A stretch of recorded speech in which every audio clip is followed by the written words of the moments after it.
Chapter 70. Loss. Eckhart. Upon receiving Ferdinand's orders, Eckhart's world comes crashing down around him, and he comes to a painful realization. Erminold knew the drill already. He was Eckhart's attendant, and since the end of autumn both he and Lord Eckhart had been virtually living in Lady Myne's household. It hadn't been long since his master had decided to spend his days and nights in Lady Myne's, yet Erminold and everyone else in Lady Myne's household had quickly realized that, not content with going at it like Schumels at night, this salacious couple also required a courtesy reminder in the mornings that their playtime was about to be over. Erminold cleared his throat, and, pointedly ignoring the sounds that came from within his master's room, firmly knocked on the door 3 times. The good man then stepped back and waited in the hallway for Lord Eckhart's command to enter. It was Erminold's job to get his master ready for the day as quickly and soundlessly as possible. And once his lord went away, ceding the field to Lady Myne's attendants, who came to serve their lady, Erminold was under no circumstances allowed back inside the chamber to tidy the room and do his usual work, until Lady Myne emerged from it, glowing and radiant as a goddess, with her retinue of attendants trailing behind her.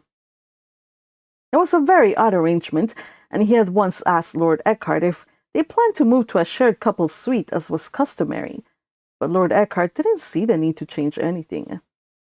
Personally, Erminold thought it bad form that Lady Myne should have to make her way, late at night, from her room to Lord Eckhart's, but then again, who was he to say anything if his lord and his mistress were as happy as they were?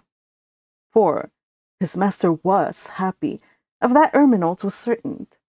And after getting over his own reservations about the lady, Erminold had come to respect her very much, after seeing how she ran her household, how she treated her servants, and most importantly, how she treated Lord Eckhart, and made sure all his needs were met while he stayed in her house.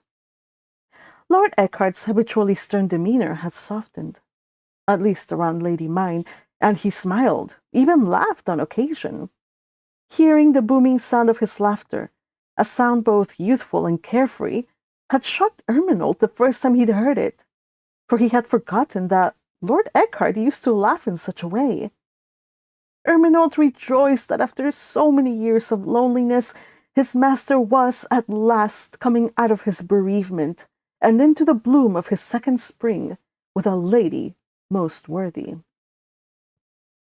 Eckhart was, indeed, in his second spring, and it was with a spring in his step that he went about his day until the fateful meeting with Lord Ferdinand, when his entire world came crashing down. You knew about this, and you didn't tell me? Eckhart whipped around, snarling at Eustace, who was also present in the room, and who, unlike him, was going to follow their master to the sovereignty. How long? How long did you keep this from me? Eckhart, enough. Lord Ferdinand said, interrupting his ranting. Then he dismissed Eustace so that it was only the 2 of them. Both Eustace and Lasfam were under orders to remain silent until I could ascertain how you could serve me best. Lord Ferdinand? Eckhart clung to the small hope those words afforded him. You are to serve me by staying behind in Ehrenfest and fulfilling your vow to protect me and what's precious to me. Eckhart did not reply. He simply clenched his teeth, trying to contain his angry outburst at the unreasonable request, and labored to contain his feelings under control. But by the gods, if he weren't sitting in his master's presence, he'd have a mind to rage and curse at the incompetent royal family. They were such selfish trash and such a waste of space that he'd had a mind to descend upon them all and send them post haste up the towering staircase. Eckhart!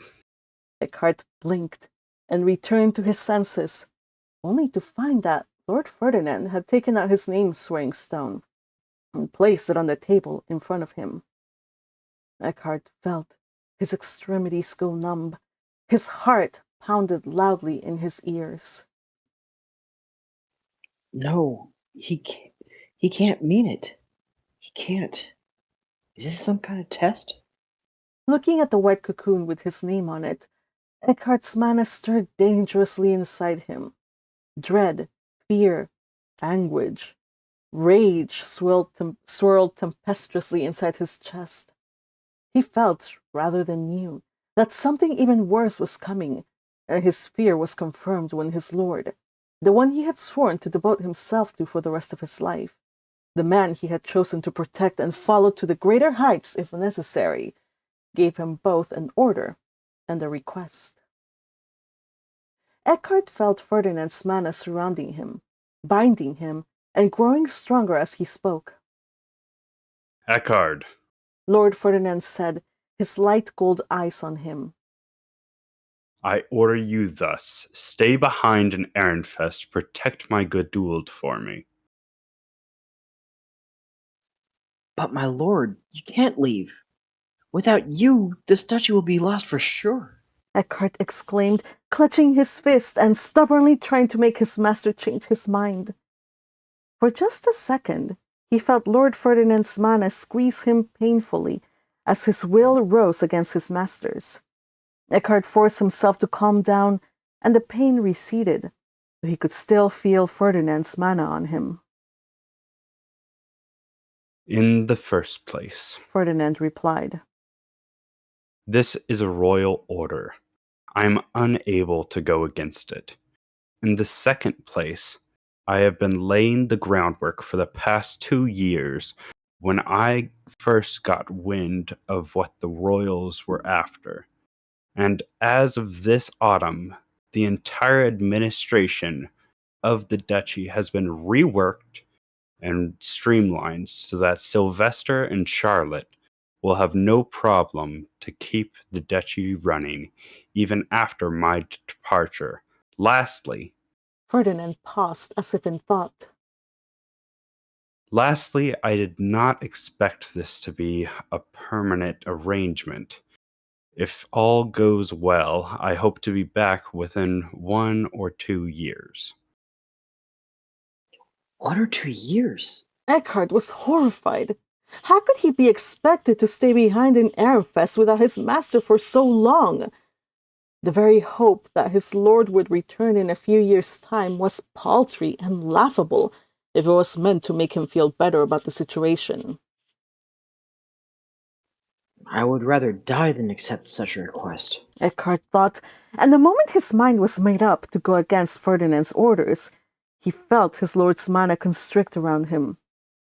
Eckhart labored to breathe, and his heart began to beat wildly inside his chest as his entire body was crushed under the overwhelming power of his master's mana. Grunting, Eckhart doubled over in his chair with a groan and gripped at his chest. Bear it. I must bear it. This is the honorable way to die. This is the guard knight's way. His vision wavered, and he heard voices around him shouting out in panic, getting more and more distant, until suddenly the pain vanished entirely, and he was able to breathe once again. His relief was short-lived, for as he straightened, he glanced up at his master and saw the fleetingly sorrowful look in his light gold eyes. Eckhart didn't have long to wonder why Ferdinand looked that way, for, in front of him, on the spot where his name-swearing stone had been, he saw a white box. Eckhart's face blanched in horror when he recognized what it was, but no matter how he entreated his master to take his name back, Ferdinand refused. After a long back and forth, Eckhart slumped over, defeated. He wanted to die. He would die by his own hand the very moment he left his lord's presence, for his life was now a desert-like wasteland, a monotony of despair, like a shaft of light piercing the darkness in the middle of a storm. Eckhart remembered that his life was no longer bleak and meaningless. He vividly recalled large golden eyes, flower-scented midnight tresses, and the echo of an enchanting and familiar laugh. Mine. Ehrenfest cannot afford to lose a man such as you. Ferdinand said to Eckhart's hunched form. Nor will I let you go off so easily by giving you up your life for my sake so senselessly.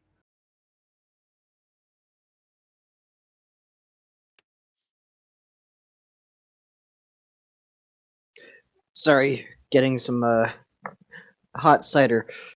Mhm. Lord Ferdinand? Eckhart raised his head, daring to hope against hope. Eckhart, you have a duty to protect, do you not? Ferdinand said, crossing his arms with a frown. Well, I can leave the castle and the temple business to others. I cannot leave Ehrenfest with peace of mind if you weren't here to guard Ehrenfest's treasure. You are the only one I can trust with this task, and it is imperative that you protect her so that no duchy will seize her while under your watch. Ehrenfest's treasure? Ferdinand looked away, still frowning.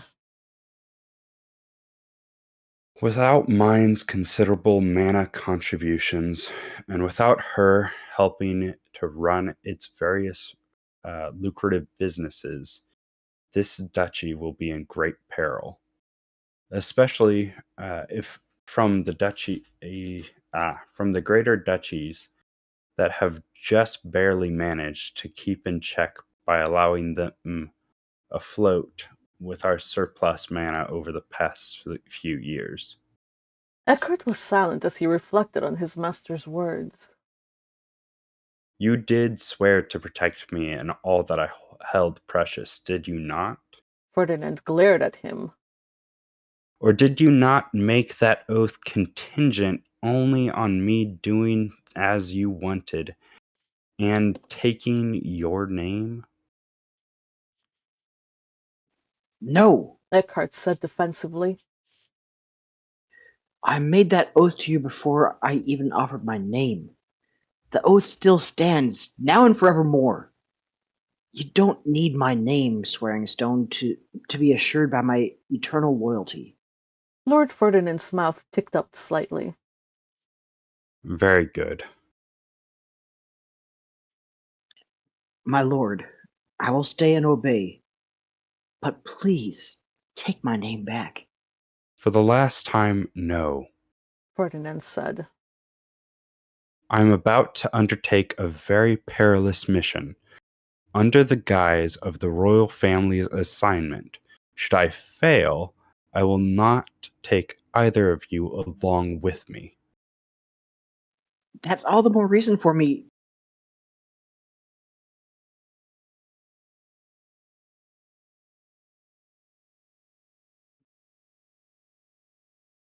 One second, I'm having trouble finding where I'm supposed to be at here.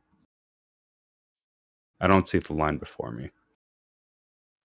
Oh, Oh, it starts with enough, Eckhart. yeah. Slide 5. Slide 5. Oh, it's not in the same order for me. Oh, that's weird. Yeah, I've got his master tried to hide it by emphasizing Myne's value to the Oh, duchy. that's 6. So the one before. Okay. Enough, Eckhart? Mhm. Oh, okay. Yes. Enough, Eckhart. Ferdinand said. If you want me to take back your name when I return, then you will obey me. What are you going to prove yourself lesser than Eustace or Lasfam, who also accepted their names back? No! Eckhart exclaimed. The fact that their lord had returned not just his name but also Eustace and Lasfram's name, throwing stones to them, was awful. But Eckhart at least consoled himself with the fact that he wasn't the only one receiving such treatment. Well then, that's settled. Ferdinand said, rising from his seat and drawing the meeting to a close. Eckhart remained seated. Will you at least permit me to continue serving you as I have done until the day of your departure? Ferdinand nodded. Your help will be very valuable. There is much for me to do from here until the Archduke Conference, when I'm introduced as the new sovereign temple high bishop. Though his heart was heavy, Eckhart forced himself to listen to the list of things his master expected him to work on, and in the end, he left the meeting room with a sizable amount of work to complete and a mission to fulfill. Eustace was at his side as he accompanied him to the front door. Cheer up, Eckhart. I'll make sure that our master gets back. I swear it. In the meanwhile, you can take it as a compliment that he is trusting you with his most prized treasure. Surely that is the greatest honor you could hope to receive. To guard that which he prizes above his own life. Eckhart glowered at Eustace.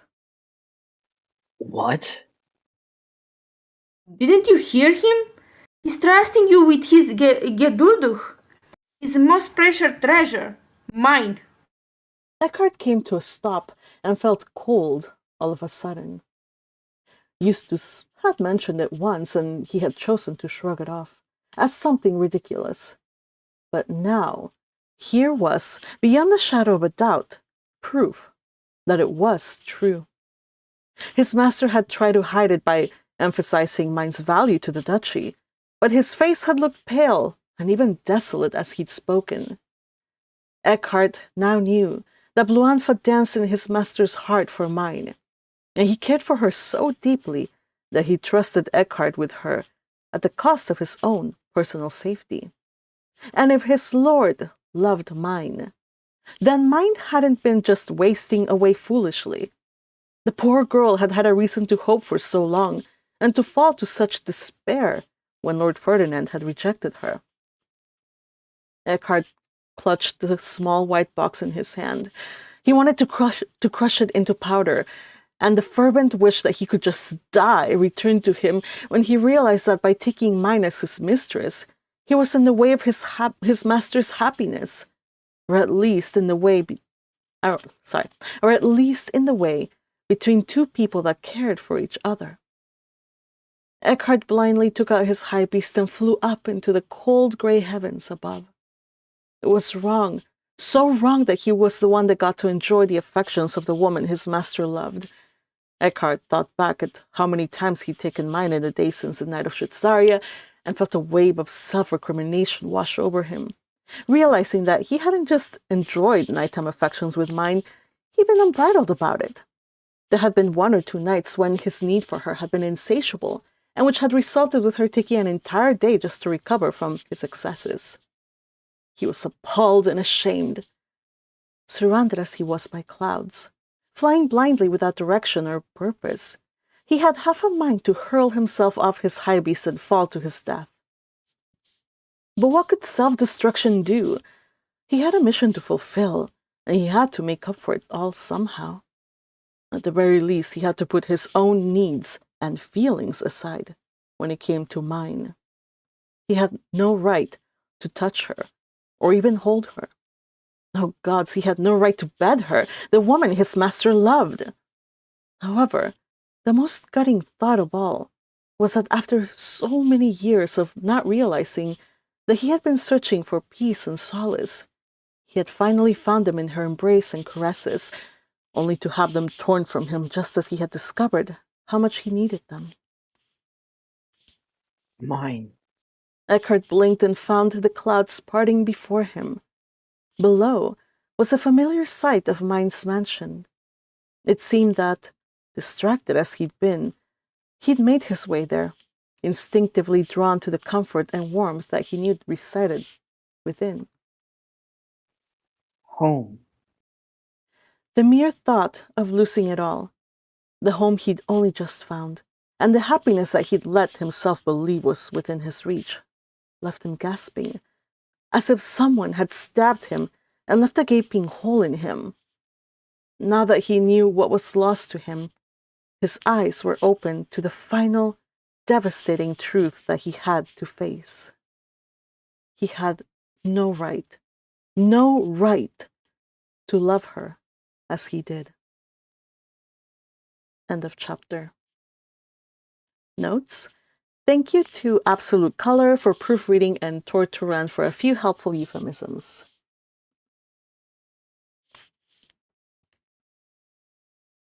So, Ferdinand gave him back his name and an order, and Eckhart is suitably distressed about this all.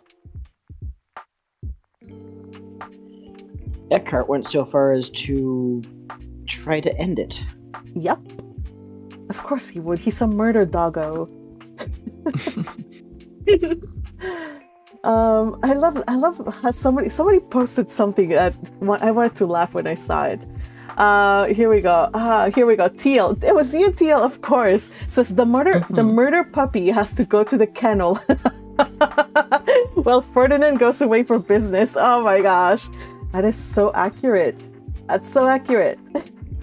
By the way, Red Tempest, welcome. And he's gone. Oh no! Why? Why? Oh my goodness. Okay, so I'm setting up here in the background, so if you guys want to talk or whatever, feel free to do so because I'm concentrating. I cannot multitask, so. Well, Eckhart was so upset at going to the kennel, he tried to wrap himself in his own leash. Yep. Yes. He got a little twisted around, but... Time Lord is also here. Time Lord is also here. Time Lord, where are you, Time Lord? In the YouTube chat. How are you, Time Lord? Happy to see you. Welcome. Oh, Red said that Discord kicked him out. Okay, and that was not me, okay? It's not my fault. Just to clarify, Yes, you guys. that's what she says now, but as soon as the stream is over, she's going to be like, yes, I did it. Oh, no. I tell you, I whatever sins he has committed, I have remembered them no more, okay? I don't remember, You don't remember the mutton chops? Well, I gave him a stern talking to, and he seemed to understand why I was distressed. So, I mean, you know what? I said this. Like, you can meme all you want. Just do not desecrate the Ferdinand shrine. Okay, that's all I ask. I'm not going to be a tyrant. I know I played that I wouldn't be a tyrant, but I'm not. I'm not a tyrant, you guys. Just don't desecrate the shrine. He can't join back in. Huh? Says he can't join back in. You can't? Why? Oh, this is all Patrick's fault. Morning, Gakihana. Oh, man. When in doubt, blame the pet. I'm trying to fix this. So, let's see. So, it seems that Myne and Eckhart are getting along well. They're forming new habits and routines, which is good. Habits. His attendant approves of her, so that's also good. So that's what you call a habit, huh? Habits. I'm dying. That's also a habit. Yeah, why not? Why not? It's a very spicy habit. Okay, so they're in their honeymoon phase. Come on. Let him have it. Sheesh. I'm trying to censor myself so I don't trigger the YouTube stuff. Yeah, I know. Spicy Filter. habits. Yeah, Alright. but still, like shoe meals. All right. I know. So I think I'm set up, and so right now, Eckhart, the big realization that we have not talked about, which is I thought was a pretty big deal, but I guess it was not a big deal to you guys. But he realizes that he loves her. Okay, he's in love with her. That's really sad because he now knows that he's in love with her, but it's also Ferdinand also loves her too. So there's the dilemma. So I told you this ship is not quite smooth sailing. Oh no, Akihana is gonna skip this read along for today. Oh. Alright. Hope you can catch up soon. Yukihime does say on the chat, no Eckhart, don't lose hope, mine is with you.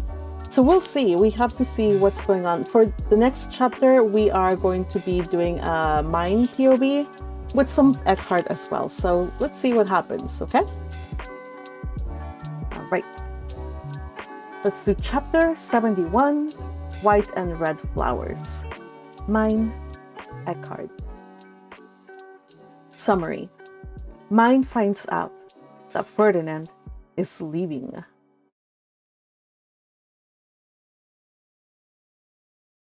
Myne was in a wonderful mood.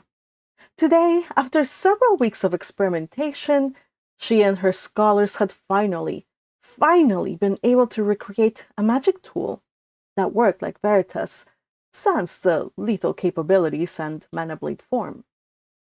As she waited for Eckhart to come in and pull her away from her desk so they could go up for dinner, she examined with satisfaction and pride the squat cylindrical tool resting on the tabletop surface. Of course, it was only a prototype, and it would need some kind of decoration outside to make it look more appealing to nobles. But it was a working one nevertheless. And most importantly, it did not require tons of mana to operate, like their first attempt, which had, unfortunately, ended up as a little pile of gold dust. The only drawback was that this prototype could only play back with her voice. Crafting it had required that she take on a major role in brewing the prototype, if you care to call stirring a pot with a little stick brewing. It had been a tedious process, but not having been trained in the Royal Academy, she had learned a bit about magecraft from this project. Still, the fact that her mana was the most dominant meant that, unless they figured out a workaround, people all over Ehrenfest, or even Jürgenschmidt, would be listening to books being read aloud to them and songs being sung to them in her voice. The thought made her cringe. It was so embarrassing that she'd been tempted to scrap the project altogether, except that the merchant side of her balked at the thought of such wastefulness. In the end, Hartmut had assured her that he would continue working with Lord Bernard to make the needed improvements until she was fully satisfied. He's devoting himself less and less on the printing workshop, and more on working with Lord Bernard on my pet projects. Oh well, good thing I asked Lady Charlotte for 2 scholars instead of the 1. Myne also found it odd that after all these weeks, she found herself little by little feeling less antagonistic toward the vermilion-haired lord. She was still on her guard around him, and she would never forgive or forget the way he had behaved back when they had first met. But You're only letting down your guard because he's helping you make more books. Eckhart had said to her when she had mused aloud about it one evening before going to bed. That's not true, she had protested, but Eckhart had scoffed and given her a look. Shall we ask Veritas? No! Myne had exclaimed, resisting only because part of her knew that Eckhart was right. Hartmut had proven himself as a remarkably competent scholar, and when Lord Bernard had spoken highly of his skills, that had only confirmed what Myne had concluded after closely observing him. The scholar was more than just a loathsome bully.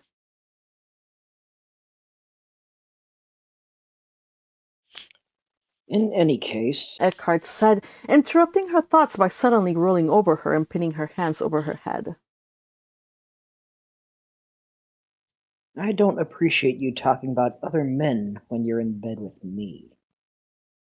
Myne leaned her elbow on the desk and rested her face in her hand as she reminisced. Now that she and Eckhart were intimate, there were some things about male-female relationships that she was only now understanding, and facets of herself, as well as Eckhart, that she was discovering. It was strange how, All along, there had been this woman inside her that only came out when she was with Eckhart, and there were things about Eckhart that she was sure no one but her ever got to see.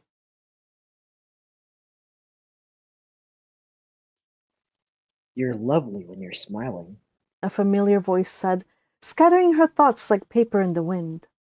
Mine beamed up at Eckhart, who was leaning against the doorframe.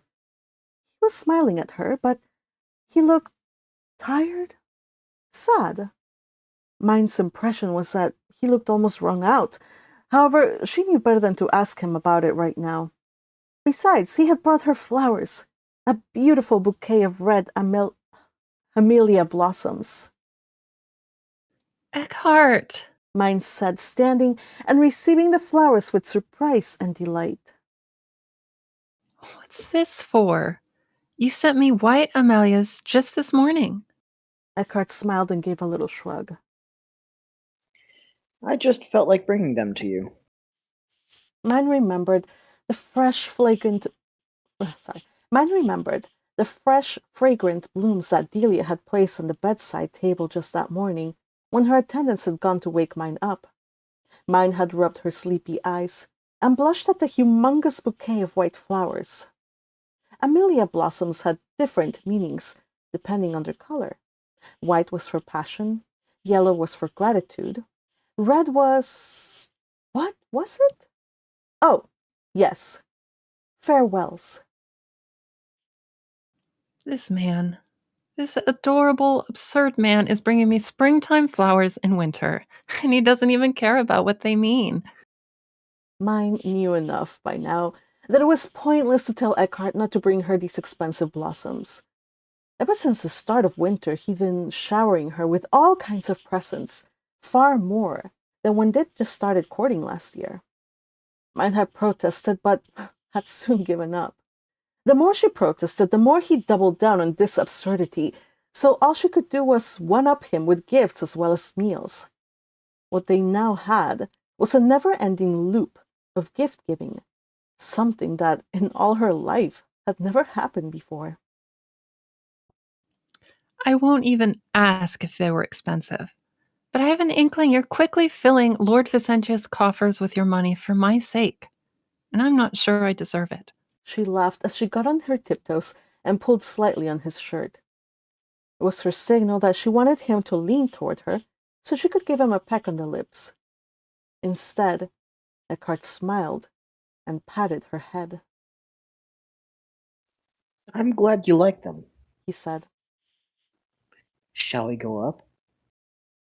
They had dinner, and Eckhart seemed like he was back to normal for the most part. It would help that Mine was doing most of the talking. Once they had dessert, her servants started to clear off the dishes, so Mine asked Eckhart to sit in front of the fire with her.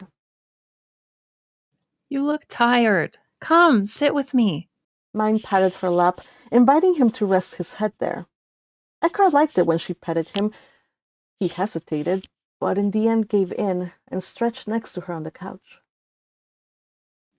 There, She said, running her fingers through his hair. just relax. Eckhart sighed and closed his eyes. Eckhart, She said once the attendants had left. I was thinking, don't you think it would be nice to have a shared suite? Eckhart's eyes opened. Shared suite. He looked like she had mentioned something unthinkable, when, according to her female attendants, that was the way things should go. A man would come to a lady's room, or they would have a shared suite that would make it easy for both their attendants to do their work in attending their master and mistress in the morning and before going to bed. Mine thought that it would be nice to linger in bed a little longer in the mornings, especially now that it was so cold. She missed her own routine of leisurely reading in the morning over freshly brewed tea while her attendants prepared her for the day. Whenever she spent the night in Eckhart's bed, he got ready and left, and then her attendants came in almost immediately to fuss over her and quickly dress her so she might let Eckhart's attendant back into the room. Now that Mine thought about it, the current arrangement was a little strange. You know the room you have right now is a bit of a hike from mine, and when Fran and the others prepared it for you, they didn't know much about your tastes. I think it'd be fun to decorate it. Maybe we can personalize our linen with your and my initials and stuff. Mine smiled and blushed a little. I think I would enjoy setting up a cozy place that's to both your and my own tastes over the winter. Doesn't it sound fun? Eckhart's brow furrowed. I'm sorry, but I don't think that would be a good idea. Or at least not right now. Oh, I see. Mine felt a little hurt. It wasn't that she was eager to spend precious days and hours planning and decorating a room when she could have been reading or writing. It was just that she thought Eckhart would be pleased at her suggesting it. After all, this was her own shy way of saying that this house was not just her home, but his as well. He wasn't just any old guest anymore, and things were different now than they had been when she had designated his room to be one that was far from hers, back when the thought of them being together made her feel fearful. She was different now, and she wanted him to feel like he belonged and was welcomed. He must have noticed her disappointment because he explained himself before she even asked. It's winter, and I'm going to be very busy. There may even be nights when I come in when it's far too late. If we have a shared suite, I'll only disturb you. I'm a fairly heavy sleeper. I don't think you'd disturb me at all. Mine And said, anyway, sorry, why is winter going to be so hectic? All the apprentices you train are going to be at school. Eckhart gave her a look. You forget the Lord of Winter. Based on reports from the north, it will be very formidable this year. We cannot slack on training and preparedness. There's also the usual winter socialization, and I'll be following Lord Ferdinand into the castle almost each day. I see. Mine said, withdrawing her hand from his hair and looking away. My heart shouldn't hurt so much right now. Why do I suddenly feel like crying? Eckhart sat up and heaved a sigh. Actually, I have something to tell you. You'll know soon enough when they announce it during the start of winter socialization, but Lord Ferdinand is moving to the sovereignty in the spring. He'll be installed in the Sovereign Temple as the High Bishop during the next Archduke Conference. He had debated all evening whether to tell her or not, but in the end he had thought it best to come clean and explain everything that Lord Ferdinand had said that afternoon. His lord hadn't been particularly concerned about secrecy. It would be announced to everyone in only a few days' time, after all. Yet, mine didn't seem to be too shocked or affected by the news. Her golden eyes widened in surprise, but she didn't cry or yell, or have any of the kind of emotional outbursts that he had expected. When the shock had worn off, she simply blinked a few times and said, Oh, I see. They talked for some time, and mine took it, well, all things considered. She took it so well that he wondered if she was even a little angry or sad, if she was even a little angry or sad at the news. And if she wasn't, did that mean that her feelings for Lord Ferdinand weren't as strong as he'd believed they were? He hadn't been able to stop himself from asking her. Am I upset? She repeated, then frowned. I am shocked. And honestly, it makes no sense that he should be entering the temple when he barely just left Ehrenfest's temple. It's absurd. Our duchy needs him so much. But I know that there's a lot going on that I don't have insight into. I'm mostly confused and concerned, but She looked down and shrugged her shoulders with a bitter expression. how I feel about it is irrelevant, or so Ferdinand would say. The reality is, he never let me close enough for him to him for my feelings to have anything to do with it, or to sway him into not following that path. Eckhart looked on silently, not knowing whether or not he was disappointed in her flippant reply. Don't take it the wrong way. I am worried for him, but he's too competent for his own good, and he dislikes being fussed over. So I doubt he would even appreciate my concern and my worrying over him. He'd absolutely hate it. Eckhart couldn't help but laugh a little, though the laugh was tinged with sadness. It appeared that Myne knew Lord Ferdinand almost as well as he did, and he wondered if she, like he, was also angry at being unable to do anything about Lord Ferdinand's plight. He wanted to ask her about it, and while he was at it, he wanted to know if this also meant that she had moved on. However, she beat him to it first. But Eckhart, most importantly, how are you feeling about this?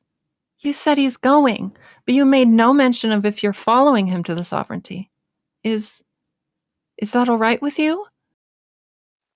How could something like that be all right with you? Before he knew it, he was confessing it all, laying at her feet all the things that had threatened to well up inside him as his lord had given him the news, and then returned his name to him. Told her how frustrated he felt and how worried he was, and angry too. All the while, Myne had him tell her everything. While his head was on her lap, and she coaxed everything out with caresses and words of understanding. She even wept a little, though Eckhart wasn't sure if it was for his sake or Lord Ferdinand's. I'm so sorry, Eckhart. I truly am. She whispered. They were quiet for a long moment after that, both lost in their thoughts, listening to the snowstorm outside. In time, it got colder in the room. Myne sighed and gave him a wan smile. It's getting late. We should go. Eckhart nodded and lifted his head from her lap. After he stood, he helped her up, but before he could escort her to her room, she clutched onto him and whispered, Can you take me to the bed? Eckhart immediately understood what she meant. Part of him wanted to play the fool and ignored her veiled request. But now that she was standing in front of him, he could see the shadows around her eyes, the unspoken need and the raw emotion in them, emotions she had claimed not to have felt earlier. She needed him, and he was sure he needed her in the same way. Despite his earlier oath that he would no longer touch her or bed her or even kiss her, would it really be so bad to let himself have this just once? In the end, he took her to his room. They undressed quietly and slipped into bed, kissing and holding each other tight. Skin to skin, heart to heart, they embraced in the quiet darkness of the room, seeking warmth and comfort in each other. Giving in to a wild impulse, he reached over to the side table and took half a dozen white amelias in his hands, which he then proceeded to depetal, letting their heady fragrance fill the room, and the pure white petals blanket his beloved like snow. She wept, but he didn't ask why, and she didn't explain either. He simply embraced her, letting her cry and sob, and letting the inferno of their shared passion consume him and devour him. Just for this one night, while they both sought in each other what he knew was irredeemably lost to them. Myne. It must have been a little past midnight when Myne rose from bed. Thankfully, Eckhart didn't wake as she disentangled herself from his grasp. Since the start of winter, she had gotten used to waking in his arms every morning and smiling into his face as they both greeted the day. So it felt all kinds of wrong to leave the warm cocoon provided by Eckhart's embrace in the middle of the night. However, she couldn't just let things like this. Eckhart was broken. She had broken him. He was hurt and angry, and it almost pained her physically for him to be like that. Her majestic warrior, her friend, her lover. Oh, she'd miss him. She was able to locate her clothing quickly. He had carefully placed it on the stuffed chair. He was always so thoughtful like that. And while she couldn't fully dress herself in the dark, she was able to slip on the long, lacy shift that went under her dress. She shivered, and after collecting her things, she opened the door and dressed out into the dark passage, making her way back to her room, almost by feel. Gods, it was cold! She needed to get back to her room as soon as possible before she lost her resolve and before she froze to death. Once there, she fiddled with the light temperature controls and wrapped herself in her familiar warm shawl. But she didn't climb into bed. Oh no. She walked to her writing desk, lit a few candles, pulled out her writing things, and penned down 2 letters. One to Eustace, and one to Lady Elvira, shivering all the while, and willing her hand not to cramp as she scribbled the short missives. Once she was done, she sealed the letters in envelopes and let them in the tray for her attendants to send out. It wasn't the first time she'd sent out urgent letters. They would know that she wanted them delivered as soon as possible. She just hoped that it wasn't too late. Once done, she blew out the candles and tiredly climbed into her bed. What a cold and lonely place it was. Her teeth chattered in earnest as her skin touched the cold blankets, and she had to curl up into a tight ball under her covers to warm herself. She reached up to the facestone on her headboard and turned off the lights. Then she closed her eyes, hoping that she would warm up soon with all this incessant shivering. But by the time she cried herself to sleep, she wasn't even half as warm as she would have been if she had just stayed in the safety and comfort of Eckhart's embrace. End of chapter. Next chapter, Elvira to the rescue.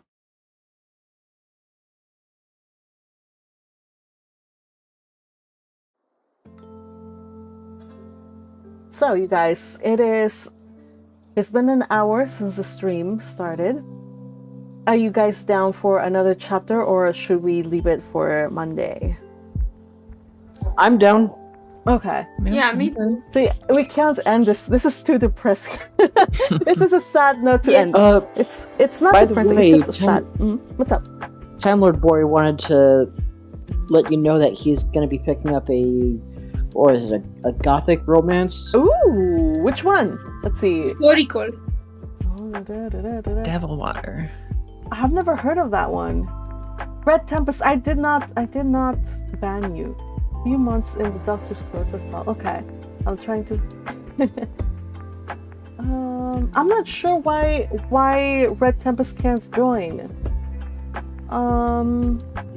I don't know either. You're not banned. I never kicked you out. You're not banned. You're a favorite meme lord maker. So,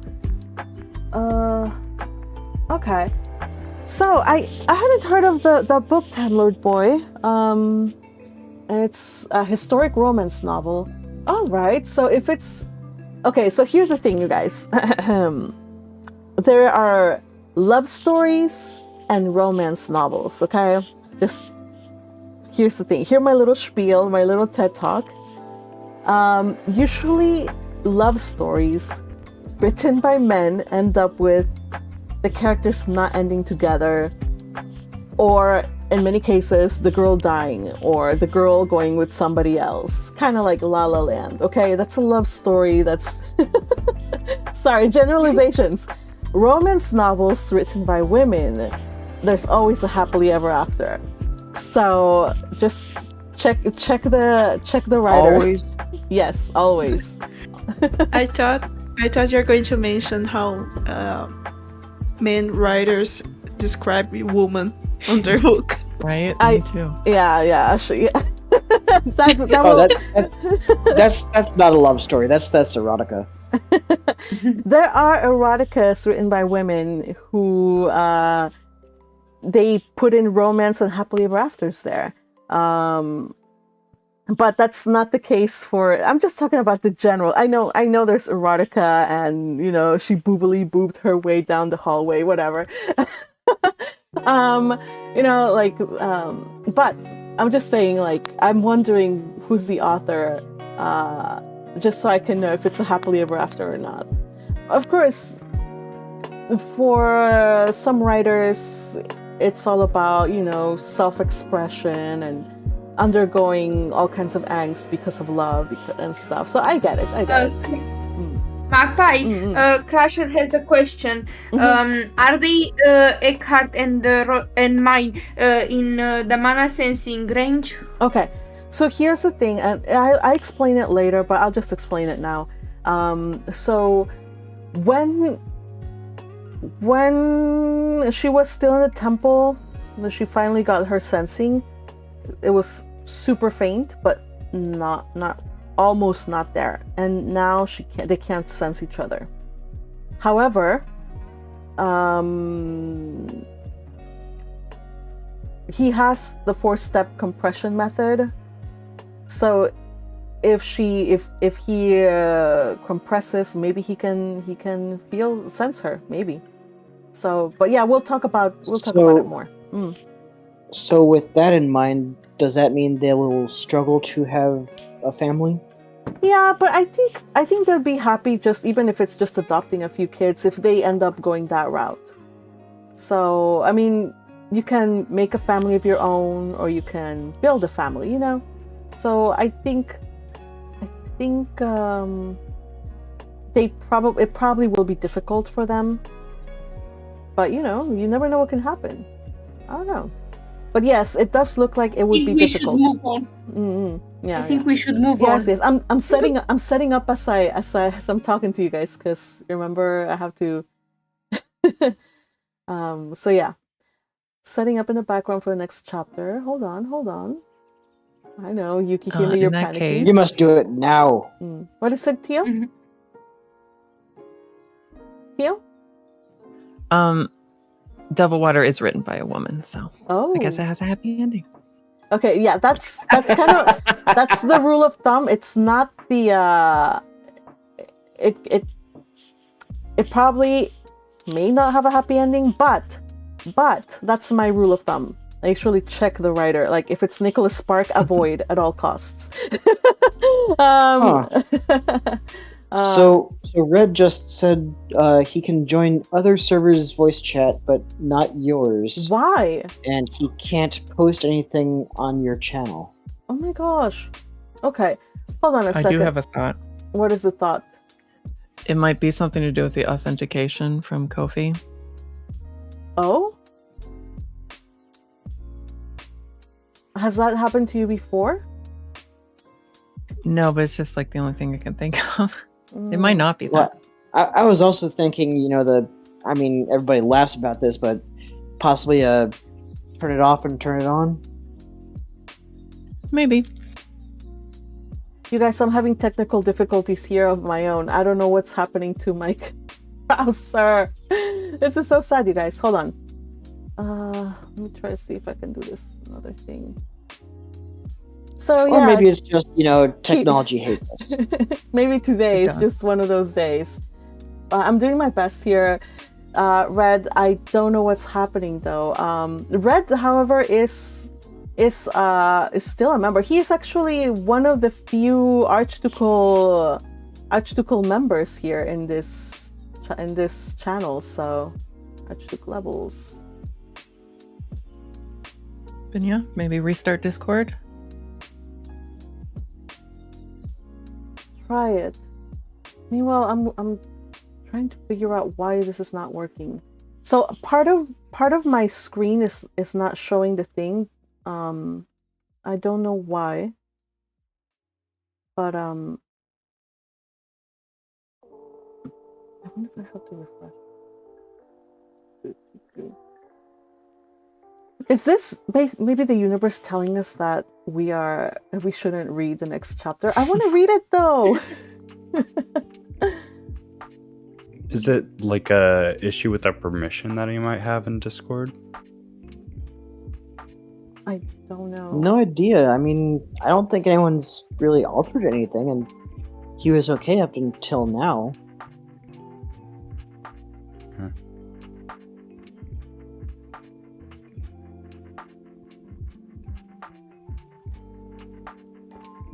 Huh. Well, we gotta fill some dead air while we try to figure out these technical difficulties. Yes, so, please. Because he has technical difficulties. I have technical difficulties, you guys. Why is my life so difficult? Okay, well, I like how the seasons are used in A World Away. Like, we just hit autumn as she became an adult and, like, left the temple and had to figure out her new world. And now that she's in a committed relationship with Eckhart, it's all wintry. Yes! Oh my gosh, I'm so happy you noticed. Nobody has noticed until now. Okay, also, did you notice that at the beginning of autumn, summer kept lingering? Like, it was so hot. Yeah, because she was, like, having a hard time letting go of the temple. Yes, that was why. So we still have winter, then we'll have spring. Who knows what will happen? Oh my goodness. Thank you for pointing that out. By the way, I also... And then, of course, spring is a time for new beginnings, and that's when Ferdinand goes to the sovereignty. Teal and I are like, Yukihime too. Huh? I'm caught up with the chapters and I'm trying to figure out like the most recent stuff, and I'm like, my brain cannot process this. I cannot match the seasons with what's happening. I cannot figure it out. Don't worry. I'm waiting for you guys to explain it. All right. Okay, so I'm ready. I managed to fix my situation. So let's get started. Chapter 72. Emmy, you're here. She made her way here. We're ready? We're ready. Let's do this, everybody. Oui. Chapter 72. Elvira to the rescue, you guys. Elvira to the rescue. Chapter title. Your self-insert inserts herself. Yes. Chapter title, Children. Point of view, Elvira and Eckhart. Summary. Misunderstandings are cleared. New plans are made for the future. Thank you, Mama Elvira. Elvira. Elvira tried to contain her dismay. Your movements are still much too stiff. Have you truly been practicing your greetings, Adelaide?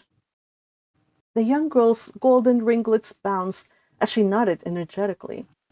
Elvira's only grandchild remained as she was, on one knee with her arms crossed over her chest. Yet, she wasn't lowering her head. Rather, she was anxiously looking up at Elvira with large blue eyes. Eyes that reminded Elvira of Karstid, and which looked very out of place in the child's soft features. I will endeavor to apply myself and not disappoint you next time, Lady Elvira. Elvira smiled down at the child. I know you can do it, Adelaide, and I look forward to seeing the results of your hard work. Now, please have a seat and tell me all about your lessons. Adelaide sat in front of her and spoke haltingly. Elvira winced as her granddaughter talked about her training sessions with her father and all about her pet shrew mill, how fluffy it was now that it was winter, and the cute noises it made as she chased it around the snowy garden. Aurelia, you can't let her wander off outside every chance she gets. No wonder she's lagging. Elvira endured it for a little longer, gently correcting and instructing her on the basics before their time was up, and Adelaide returned home to the side building where Lamprecht and Aurelia had been quietly living for the past several years. As she saw the child off, Elvira felt a sinking feeling inside her. She didn't want to be harsh, but Adelaide's baptism was going to take place next year, and the girl's education was seriously falling behind. How was Elvira supposed to train her to look, act, and behave as a proper archnoble child when she already had so much on her plate? Myne was able to do it. But Myne was a special case. Plus, Myne wasn't a child, and she had taken well to Elvira's correction and constructive criticism. Still, if only Elvira had managed to hit it off with Aurelia, as she'd done with Myne, then maybe she wouldn't be struggling so much to raise Adelaide. Excuse me, my lady. Carwillan said, interrupting her musings. Lady Myne has arrived.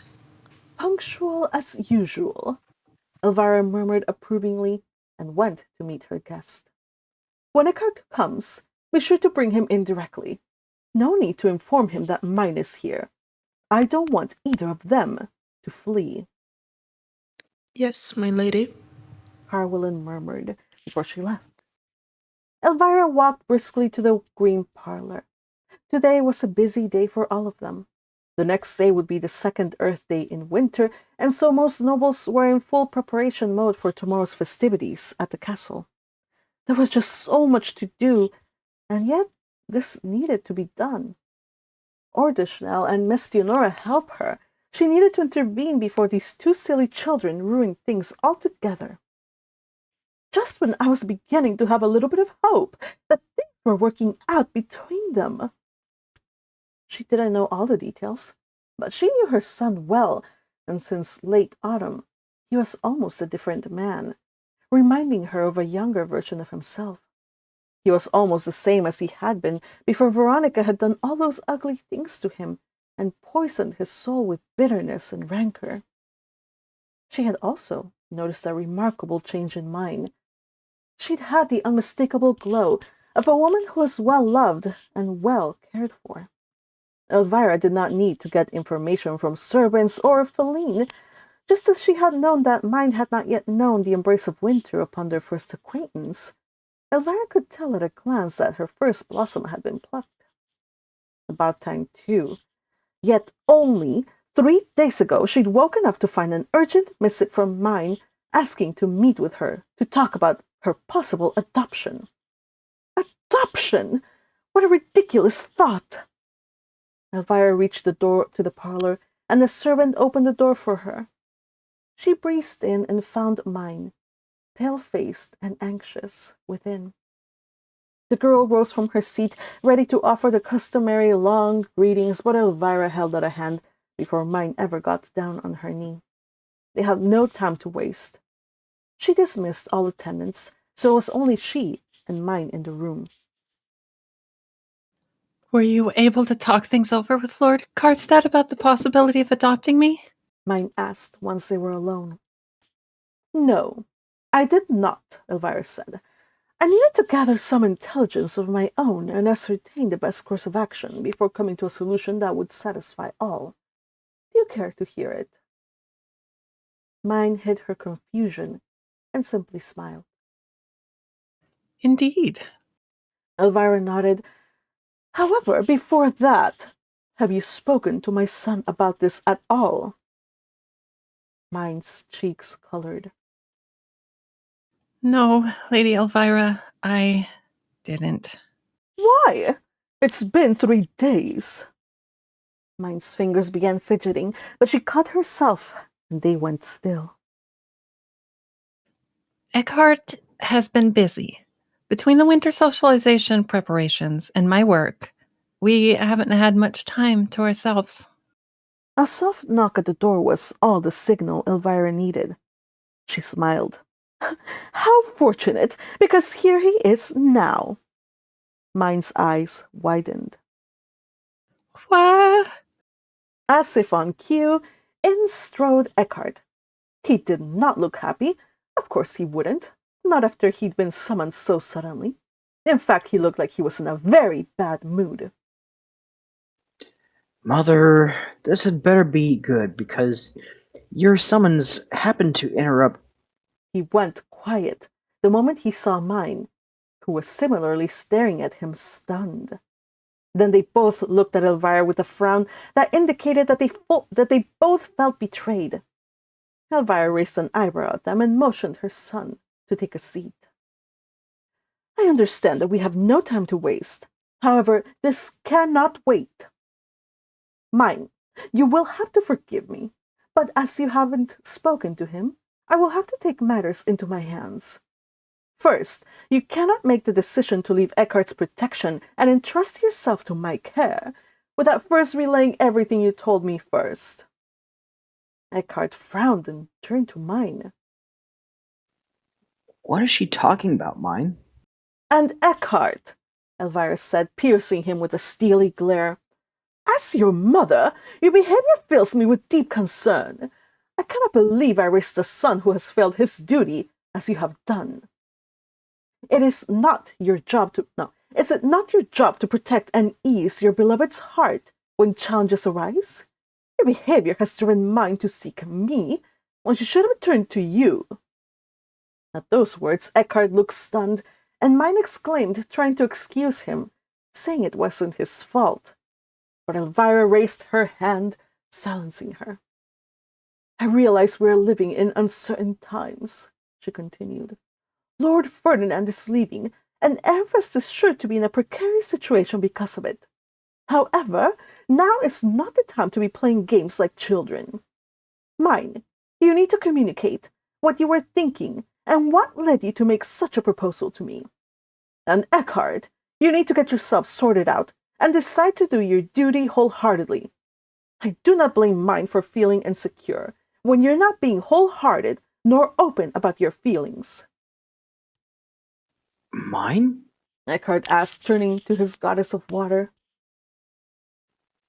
What is she talking about? What does she mean?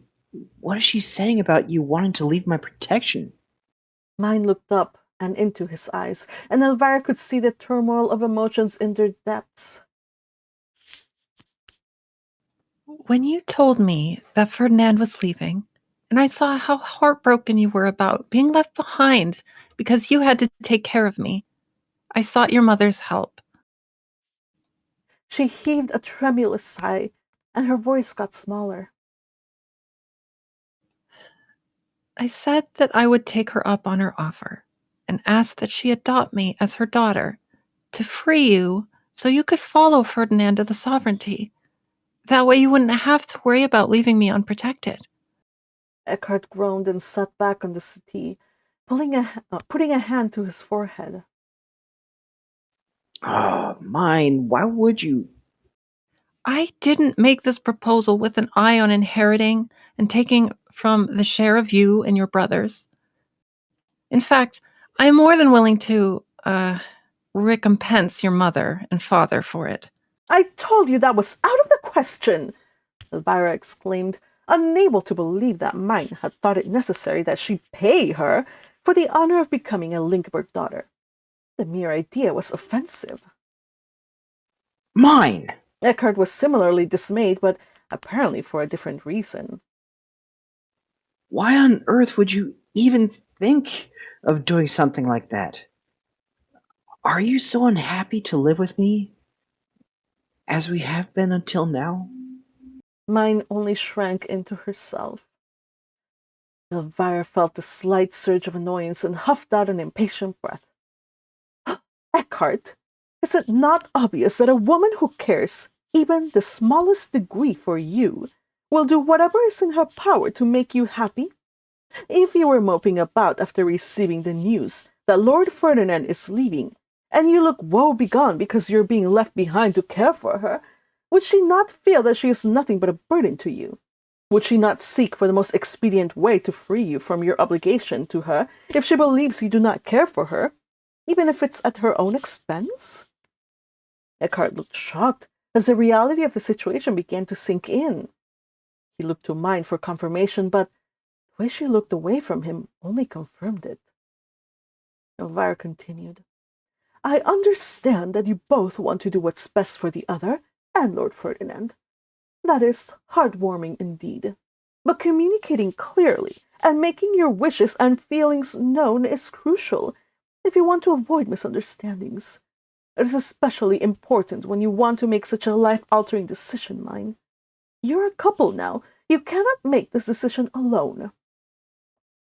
Eckhart and Myne looked at each other, their eyes betraying the many unspoken words and feelings that were just bursting to get out. Elvira rose from her seat. Even she knew that there were some conversations that were much too delicate for her to sit in on. I will leave you two to sort this out. She turned to Eckhart and gave him a look. Don't disappoint me. Tell her. She strode out of the room, and once the door closed behind her, she slumped against it with a tired sigh. This was all she could do for now. If they failed to communicate properly even after this, then the two were truly hopeless. Ah, dear gods above, please help this pair of foolish children find the way. Eckhart. Tell her. Those had been his mother's parting words. But tell her what? That Myne's assumption that she was a burden to him was not true? That her seeking to leave his protection was both unnecessary as well as hurtful to him? That the thought that she no longer needed or wanted him, even if it was only as her guard, made Schneers turn his blood to ice? Don't tell me you don't need me. Don't push me away as if I don't matter. He breathed in Myne's flowery fragrance as she approached him gently and sat beside him on the spindly-legged settee. What did she mean, Eckhart? What is it that you need to tell me? Eckhart turned and looked into her eyes. They looked somber and worried, yet there was a bit of hope shining out through them, as if she were waiting for him to say something that would fix everything. Eckhart wished he knew what she was hoping for, so he could just give it to her. But he couldn't read minds or hearts, so he decided to follow his mother's advice and just disclose everything. What she said is not true. He answered. He glanced down at her lap where her tightly clenched hands rested. He took one of them into his own.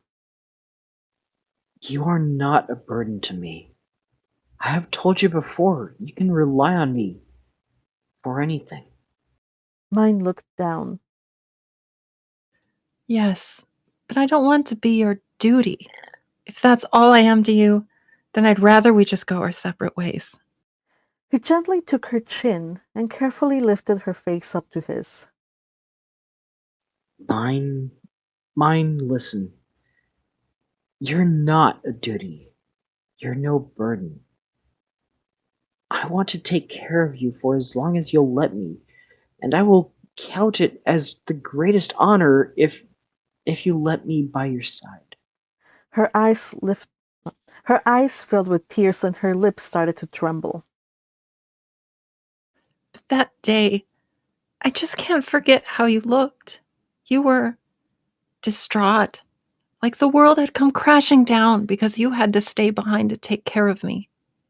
I broke you, and I know it was all my fault. She began to weep.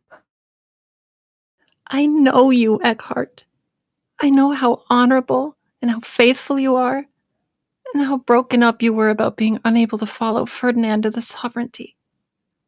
I don't want you to be unhappy. I'd rather become a noble and be your mother's adopted daughter than to chain you down by my side. By this time, Myne was openly sobbing, and he had no choice but to once again draw her to his lap and hold her close. Myne had railed against and rejected the very notion of becoming an actual noble, as it would force her to abandon the relative freedom she enjoyed now, as well as cut her connection to her lower city family. She had been willing to go so far for his sake? You care that much for me, Myne? Eckhart asked incredulously. Of course I do, you dummy, She replied, sniffling. Isn't it obvious? I would never inconvenience your family with such an outrageous request if I didn't care for you. And the past couple of days, when you wouldn't even touch me, wouldn't have been so miserable if I didn't care for you. Myne gave him an angry look. Just what do you take me for? Eckhart swallowed hard. I thought that you loved Lord Ferdinand. I thought I was getting between you two, and I knew I had no right to touch you. Especially knowing that your love wasn't one-sided after all. He grimaced as he thought about the words that had to be said. She deserved to know the truth, but it was no less easy to say it. I should have told you this sooner, but Lord Ferdinand loves you too. You know. Mine gave an unladylike snort and dabbed her face clean with her handkerchief. Of course he does. She said and blew her nose. He told me so himself before he coldly and cruelly turned me down. She put the handkerchief away and snuggled into him, holding him tight.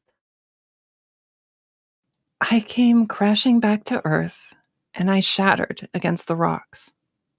Oh, Eckhart, I assure you there's no going back from that. I love him still, in a way, but while I owe him so much, and while I still want him to be happy, he wasn't the one that put me back together, piece by piece, with patience and more tenderness than I deserved.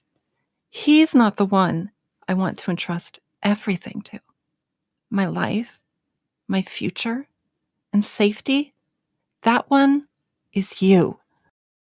Eckhart gasped softly and drew back to look into her face. Her tear-stained eyes were warm with affection, and the way she smiled softly at him made his chest feel like bursting. Without another thought, he leaned in, his lips finding hers in a kiss filled with all the longing and passion he had kept restrained for the past 3 days. Though only a short time had passed since their last encounter, it had felt like an eternity to him. As Mine's arms enveloped him, he felt a sense of relief wash over him, as if a final padlock around his heart had been released. She responded eagerly to his kiss, pressing herself against him and emitting the sweet sounds that always accompanied their embraces. However, just before they got carried away and did unspeakable things in his mother's parlor, he broke their kiss and rested his forehead on hers. Mine, I need you. She laughed softly, though she too was breathing hard. I know, but we shouldn't. Not here. Right. Eckhart whispered in her ear, then gave her a final chaste kiss on the cheek, before he put some distance between them. We wouldn't want the settee's legs to give out. They laughed, and somehow it was so easy, so natural to tell her everything, to lay at her feet the things that he had kept bottled up inside him. Mine, I want to be with you. I want to care for you and make sure you're happy and safe. I want to be the one you look to when you need help. I want to protect you and defend you and fight for you, too. I want to share my life with you, holding you at night, waking up together each morning, even flying to the lake in summer to catch as many fish as you want. He imagined them hand in hand at sunset, kicking up sand as they ran, laughing and shrieking, naked as the day they were born, into the lapping waves of Lake Haggleglass. They would splash playfully under the silent pearl moon, limbs gliding through the water, hearts thrilling with joy at the freedom of their forbidden escapade, while the lake, reflecting the sky above, turned misty pink and pale violet in the summer twilight. It sounds like my idea of paradise. Mine said wistfully. Just think of all those fish. I want to eat them with you. He continued. I want to eat all kinds of delicious meals with you and even read all those shameless books you write.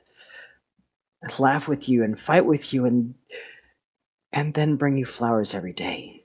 She gave him a look, and he couldn't help but laugh and kiss her disapproving frown away. Fine. Only once a week if you insist on being frugal. If it were up to him, he'd smother her in all the flowers he could get his hands on until her chambers overflowed with their perfume.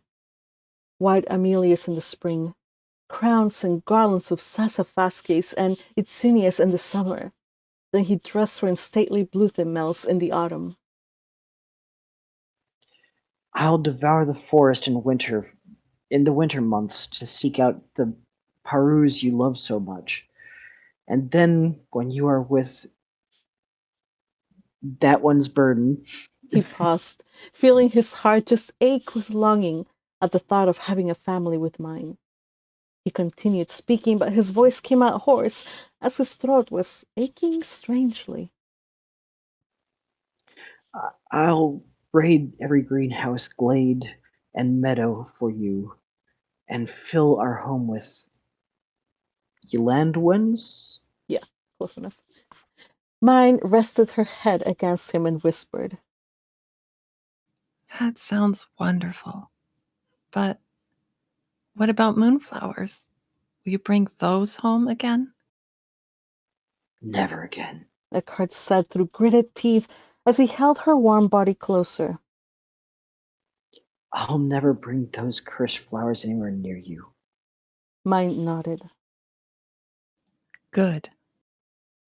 They spent some time talking quietly, during which time they forgot that they were in his mother's oppressive parlor in an uncomfortable city.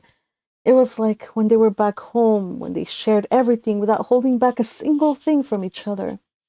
They talked until at last they came to an understanding and hatched up a plan.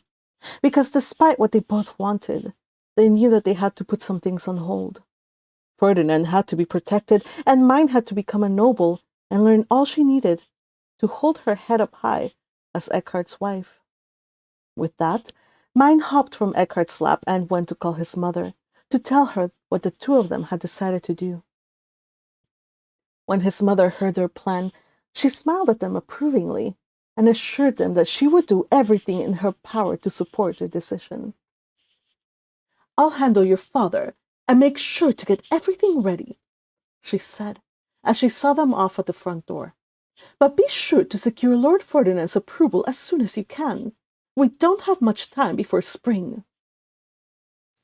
I'll tell him. You'll know if I succeed in convincing him tomorrow when they announce it. Eckhart said. He looked at his mother, and a wave of affection washed over him. However, he couldn't hug her as he might have done as a child. Instead, he did the next best thing that he could think of. He got on one knee and pressed the back of her hand to his forehead. "Oh!" she exclaimed as she expressed his gratitude for what she had done for him all these years. "Of course I would do anything to support you. I am your mother, and you both are my children now. I just want you two to be happy." She turned to Mine. "The next few years will not be easy, but I know you will be able to get through this and become the perfect noblewoman. You can count on me to protect you and help you." Thank you, Lady Elvira. Mine said, smiling.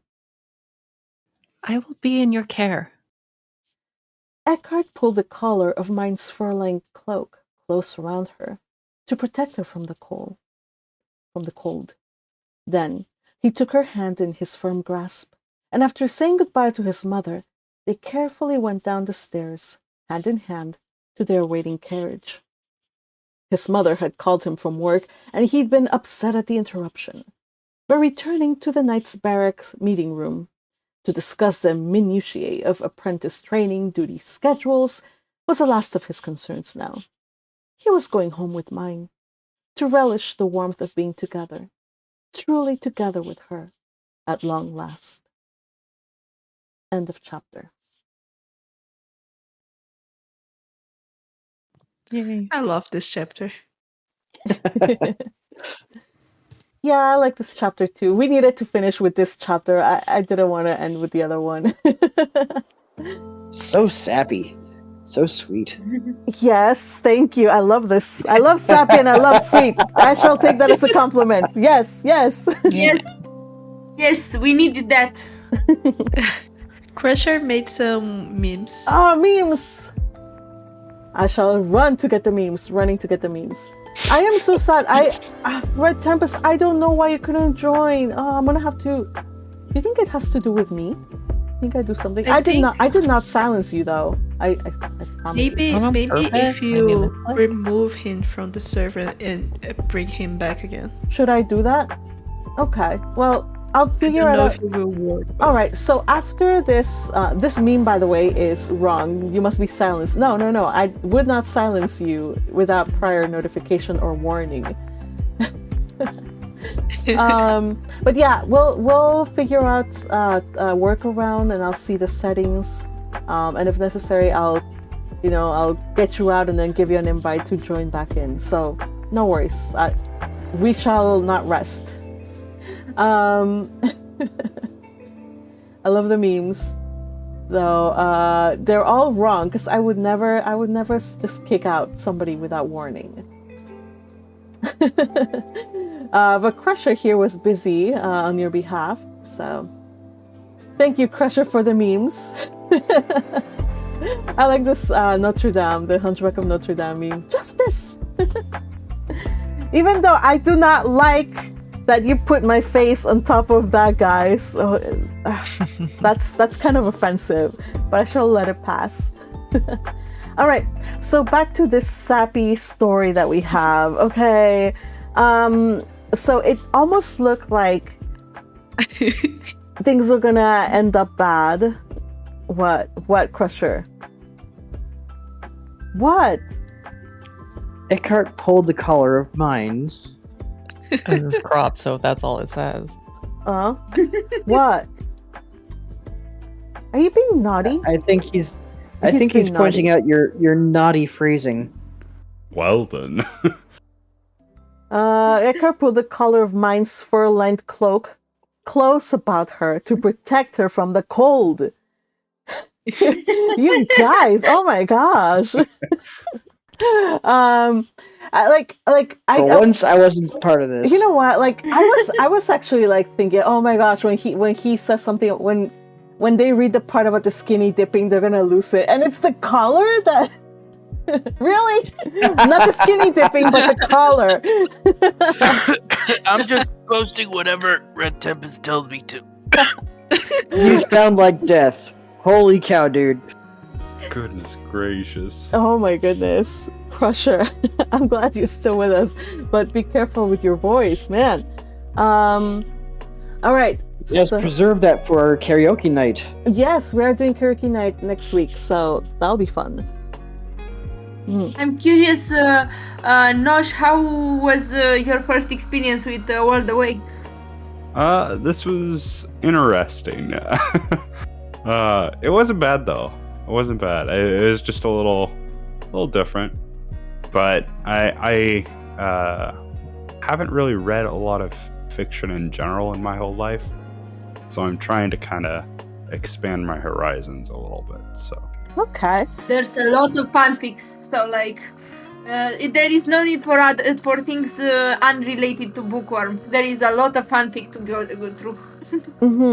So this is. I would say, sorry.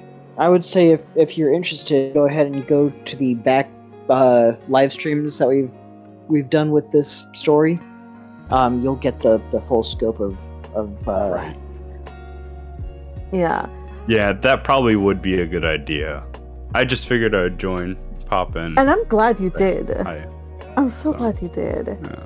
So here's the thing. Yukihime was saying about fanfics in general. This is just one of. I'm trying to see how many fanfics are posted.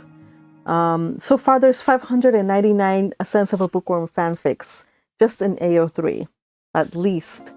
So if romance angst is not your cup of tea, there's humorous ones, there's comedy ones, there's edgy shonen ones, battles, and so there's a flavor for everybody out there.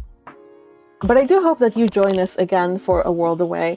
Right now, like I told you guys, this is like kind of like the honeymoon phase, so it's still a ways until things are supposed to happen. The plan is Ferdinand is leaving for the sovereignty in the spring, so a lot of stuff can happen between now and then. I do encourage you guys to join us next week for more developments on this and the plan. So some people asked me in the comments for this chapter, like they were like, what was the plan? Like it wasn't clear. Did you guys get the plan, or should I like just make it clear? Because I thought I rewrote part of it to make it clear, but I thought that they were going to marry. yes, they are going to marry. Okay. Yes. But first, Ferdinand must be protected. Which means, basically, that Eckhart is going to join him in the sovereignty. Since it's going to be 1 or 2 years, they're going to do their stint in the sovereignty and come back. By that time, Myne will have, learned